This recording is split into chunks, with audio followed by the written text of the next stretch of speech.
Hi. Okay, guys, so if you are making your FlipGrid today, here is what you need to answer, okay? And I just wanted to give you a couple of tips on it. I'm just going to be reading the questions from my other screen, okay? So I don't forget. But the first thing is make sure, like always, that you share your name, but this time also please share your age and then share today's date, okay? That's important with a primary source, right? Is to know when it's from. The second thing is I'd like you guys for your icebreaker type question just to express some gratitude. Okay. So, who or what have you been grateful for during the pandemic and why? So, for me, I think a group of people that I've been extremely grateful for are all of the grocery workers, right? And then also the delivery people. And the reason why is because they have made it so that our lives are so much easier, so that we can get the food and the supplies and things that we need.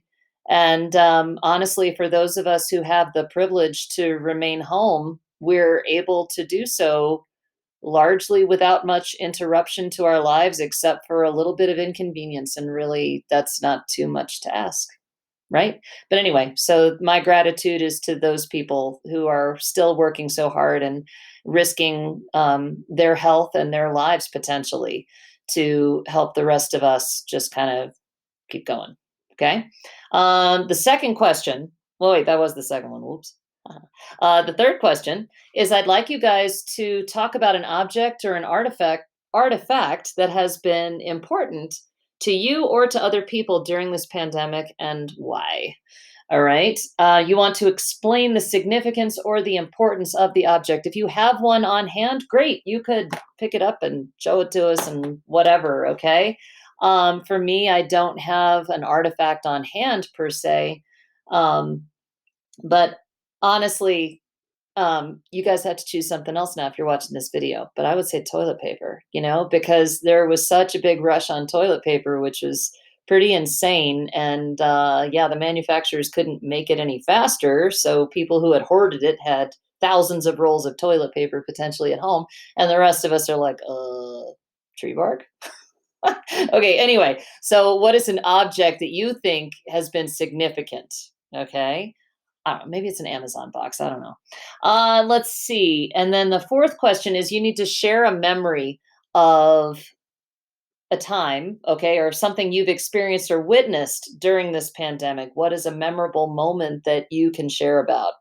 So for me, a memorable moment I would have to say was last week, last Sunday and Monday, when I went up to school for the first time in, gosh, like 2 months, right? And so I'm in there and I walk into my classroom and I swear it's like we never left.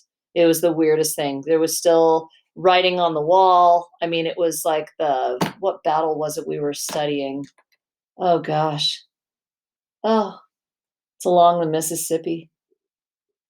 Wow, that's bad. Anywho, but I still had notes on the board from the Civil War lecture, and there were a few things out on students' desks and some other stuff like that. And I was like, this is crazy. It's like a time warp. Anyway, so that's my memory. I could go on to tell you more, but I know you need to move on with your life, okay? But for you, please do explain your memory. That's what's really going to make your primary source special. And then the last thing is what do you think you've learned from living through this pandemic? Okay, how has it changed your thinking, or how do you think it's changed the thinking of other people around you? um, how do you expect life will change as a result of living through this? So I was thinking a lot about how the Great Depression changed so many people in terms of they say that the generation that lived through the Great Depression and then experienced it really became a lot more frugal as a result, and a lot more, I don't know, just a lot more careful with spending, and they weren't frivolous, after that experience, and they knew what really mattered in terms of what you need to have, right? So they were not a highly materialistic generation. So for us, something I've been thinking about is the fact that we can't really touch or see anybody, you know. I think that once we break through this, human contact is going to be much more treasured. And I think the whole idea of being able to reach out and to embrace somebody or to hug someone or whatever. I'll tell you something I saw one day when I was taking a walk is I saw, and I'm not suggesting this, okay? Don't even. But I saw these two kids who obviously had been separated for a while, and they were just hugging on the street corner, just hugging, hugging, hugging like crazy. And I just thought, one, the parents know where they are. And two, just I mean, despite the fact that I mean, that's something you're not supposed to do right now. It's so taboo, right? But just it was a beautiful embrace though, because I think we're starting to see what's really important in life. Alrighty, guys. Well, thanks so much, and I look forward to seeing your video. And yeah, I hope you have a great day.